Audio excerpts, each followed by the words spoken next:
नमस्कार। आज कुछ तीखे सवाल। सुखविंदर सिंह खरूर, डिंपल खरूर, आरिफ निसार, क्या फाइनेंशियल क्राइम के एक्यूज्ड देश के खिलाफ आतंकवाद करने वाले अपराधी से ज्यादा खतरनाक? सवाल नंबर 2, क्या एक फाइनेंशियल क्रिमिनल के अपने ह्यूमन राइट्स नहीं होते? और सवाल नंबर 3, कोर्ट के फैसलों का आखिर ग्राउंड क्या होता है? जी हां, सोच के देखिए। टेररिस्ट को कॉल अलाउड, देसी बिजनेसमैन को नहीं। भारतीय कानून को इसका जवाब देना होगा। एक आदमी, जी मैं हूं एडवोकेट डॉक्टर अजय कुमार पांडे और इस वक्त आप देख रहे हैं 4C सुप्रीम लॉ पार्टनर्स का यह कानूनी चैनल, जहां होती है कानून की खुली खुली खड़ी बातें। तो जी हां, मैं कह रहा था, सोच के देखिए, जरा थम जाइए। एक आदमी जो 26/11 जैसे अटैक का मेन एक्यूज्ड है, उसे कोर्ट कहती है, हां बेटा, एक बार इंटरनेशनल कॉल कर लो कनाडा और कर लो अपने परिवार वालों से बात। लेकिन वही अर्जी अब एक इंडियन बिजनेसमैन जालंधर के पीएमएलए अदालत में लगाता है, जो अपने बेटे से, जो स्विट्जरलैंड में रहना चाहता है, उससे सिर्फ एक बार बात करना चाहता है, तो कोर्ट कहती है नहीं। डिंपल खरूर और सुखविंदर सिंह खरूर, जो फरवरी से जेल में बंद हैं, जिनकी इंटरिम बेल पिटीशन रिजेक्ट हो चुकी है, जिनकी रेगुलर बेल पिटीशन भी नीचे की अदालत से रिजेक्ट हो चुकी है, उनको एक इंटरनेशनल फोन करने की अनुमति, अपने बेटे से स्विट्जरलैंड में बात नहीं करने की अनुमति क्यों नहीं? हम इसी सवालों को जानेंगे। तसव्वुर राणा केस के बैकग्राउंड, उसको आईने की तरह अपने सामने रखते हैं और फिर हम बात करते हैं जेल में बंद पड़े कैदियों के हक की, हुकूक की, कानून की, उनके ह्यूमन राइट्स की। तो साहब, यह स्टोरी है तसव्वुर राणा और सुखविंदर सिंह खरूर की, और यह वीडियो है उन सवालों के लिए, उन क्वेश्चंस के लिए जो कि सिस्टम से कोई नहीं पूछता।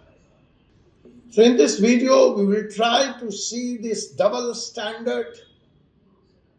We'll try to expose why this double standard in same India, in the same Indian law.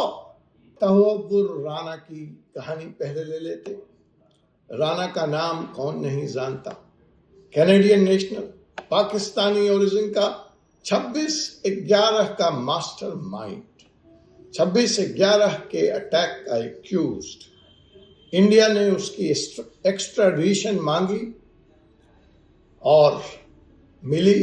बहुत मशक्कत के बाद, बहुत मेहनत के बाद इसको भारत सरकार की बड़ी जीत है और फिलहाल वह अंतर्राष्ट्रीय टेररिस्ट तिहाड़ जेल में बंद है।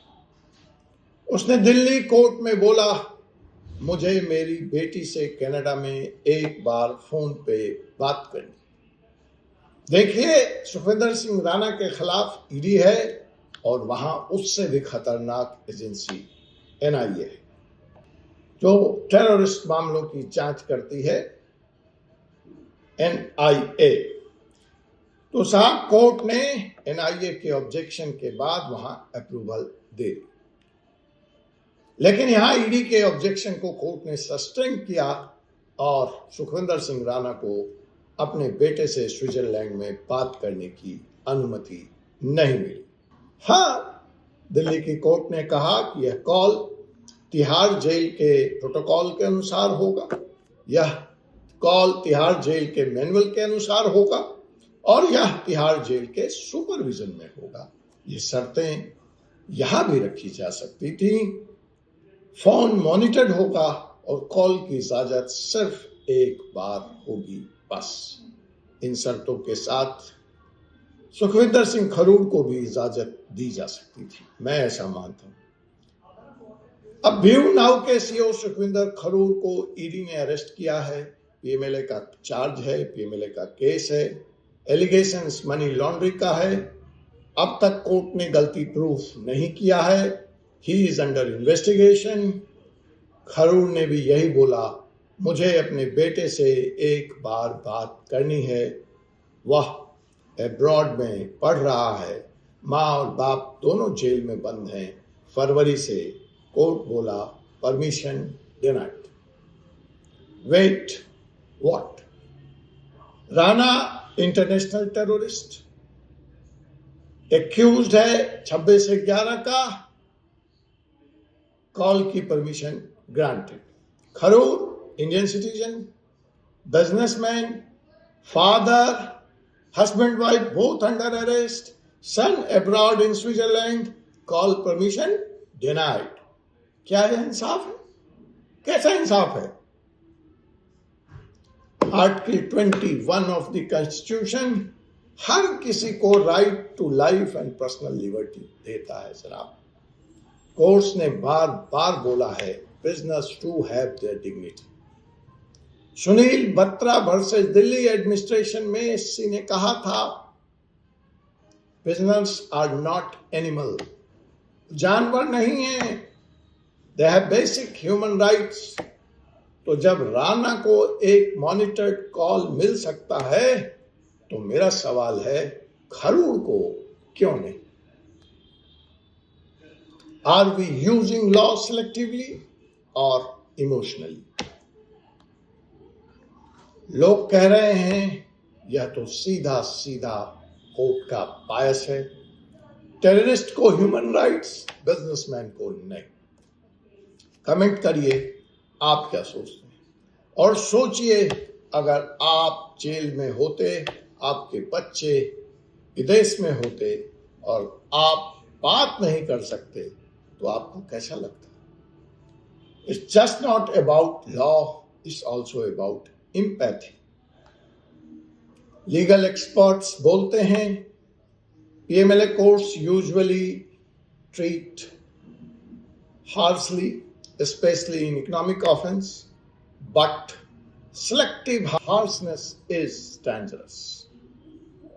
एक रिसेंट इलाहाबाद एससी रूलिंग में कहा गया right to communicate with family is to be granted. If at all it is getting denied, it should have very strong reason. I would like to know here what are those compelling and strong reasons for which Sukhvinder Singh Kharoor has been denied this permission when both husband and wife are in jail. Their bail application have been rejected. So where is the reason here? Why deny one and allow other? That's my objection. आज के बाद यह सवाल उठना चाहिए, do Indian citizens get second grade treatment in their own country? क्या court का decision Rana जैसे के ह्यूमन राइट्स का सम्मान करेगा और खरूड़ जैसे को डिनाई करेगा?